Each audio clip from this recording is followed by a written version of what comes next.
હાલો YouTube family, જય માતાજી, જય મંગલમાં બધાને ગુડ મોર્નિંગ। આજ તો જો અમે પકોડાની રેસીપી બનાવવાના છીએ, તો હાલો આપણે બનાવવા જઈએ રેસીપી। આપણે બટેટા બફવા મળ્યા, તે આપણે જો બટેટા બફાઈ ગયા છે, તો આ બ્રેડ એ પણ આપણે કાપી નાખી ને હવે આ મસાલો આપણે તો મરચાં, આદુ, પછી આ લીમડો, કોથમરી એવું આપણે વઘાર કરીએ ત્યારે નાખવાનું છે। વઘાર કરીએ ત્યારે અમે તમને બતાવશું કે હું વસ્તુ નાખશું અને કેવી રીતે બનાવવાનું છે મસાલો આપણે પકોડાનો, એટલે વિડીયોમાં બના રહેજો। તો આપણે બટેટાનો સૂંદો કરી નાખ્યો છે ને તો આપણો આ મસાલો એ કપીને રેડી કરી નાખ્યો છે, તો હવે આપણે એનો કરવાનો છે વઘાર। તો હાલો આપણે એનો વઘાર કરવાનો છે। હાલો આપણે ગેસ ચાલુ કરી નાખીએ। તેલ ગરમ થઈ જાય એટલે પછી આપણે પેલા રાઈ નાખી દેવાની છે। તેલ ગરમ થવામાં થોડીક વાર લાગશે।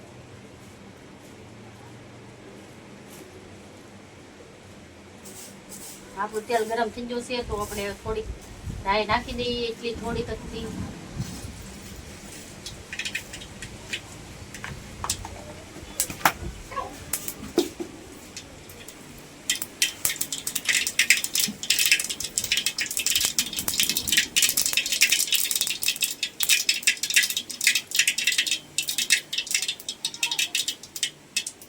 તો આપણે મીઠો લીમડો કટિંગ કર્યો હતો, એનો આપણે તડકો દેવો પડે, એટલે આ મીઠો લીમડો આપણે નાખી દઈએ।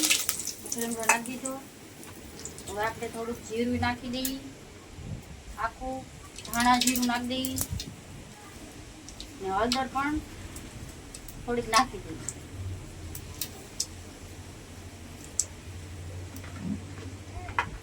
આપણે હલાવી નાખીએ। આપણે બટેટાનો સૂંદો કર્યો એ આપણે નાખી દઈએ।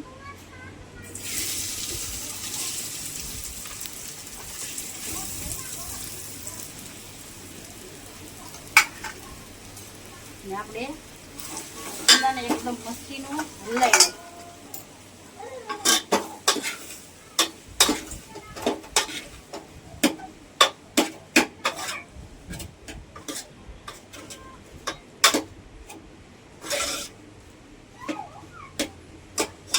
હવે આપણે કોથમરી નાખી દઈએ।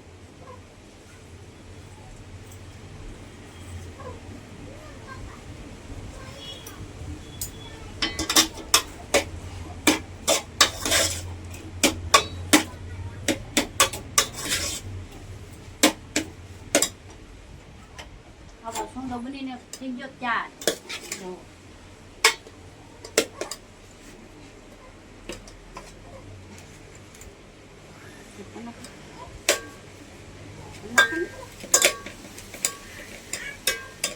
હવે ભરવાનું છે આપણે, પછી આ બ્રેડ ભરી લઈએ।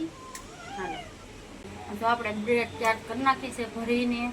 હવે આપણે કરવાનું છે ચાર લોટનો ડોયો કરી નાખીએ, તો એમાં આપણે થોડોક નાખી દઈએ, તો એટલો નાખી દેવાનો છે, કેમ કે લાટ નાખશું તો પાછા લાલ થઈ જાય। થોડુંક 2 ચમચી જેટલું મીઠું નાખી દેવાનું છે। નાખી દીધું। હવે આપણે તૈયાર કરી નાખવાનું છે, તો હલાવી નાખીએ। આપણે ડોયો કરી નાખ્યો। આપણે તેલ ગરમ થવા મૂકી દીધું છે।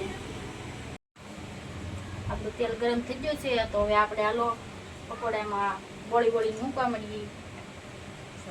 આવી રીતે કંઈક ગોળીને આમ દબીને કરવાનું, નકર તો કેમ કે અંદર ટીપા પડે।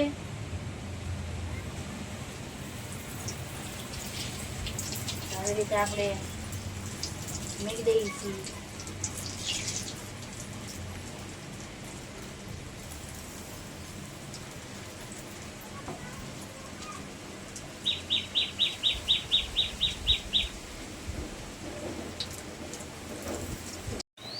તો આ આપણે તળાઈ ગયા છે, તો જો આવા લાલ કલરના થવા દેવાના, કેમ કે લાલ ન થવા દઈએ ને પીવું રહે તો એમ થાય કે કાસા રીતે કાસું ફોરવાનું છે, એટલે જો આવા લાલ થઈ જવા દેવાનું, તો આપણે એને ઉતારી લઈએ।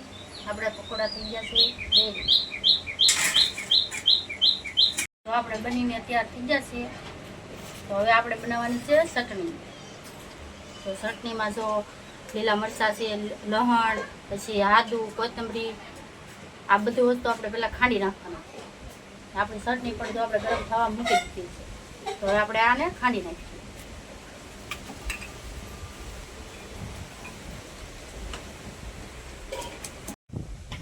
આપણે જો મસાલો ખાંડીને ચાટ દીધો છે, તો આપણે નાખી દઈએ ચટણી.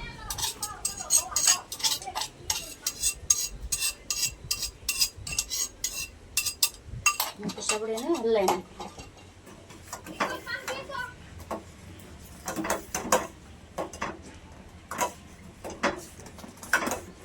ચટણી બની ગઈ છે. હવે આપણે એમાં નાખી દેવાની છે કોથમરી.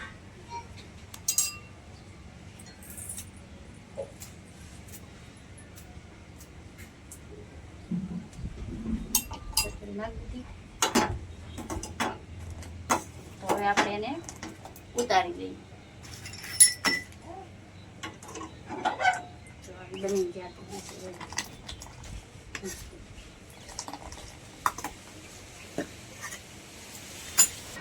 આ મારો વિડીયો ગમ્યો હોય તો લાઈક કરી દેજો, શેર કરી દેજો, ને ચેનલમાં નવા હોય તો સબસ્ક્રાઈબ કરવાનું ભૂલતા નહીં. મળીએ આપણે નેક્સ્ટ વિડીયોમાં. જય માતાજી, જય મંગળમાં. આવજો, બાય બાય.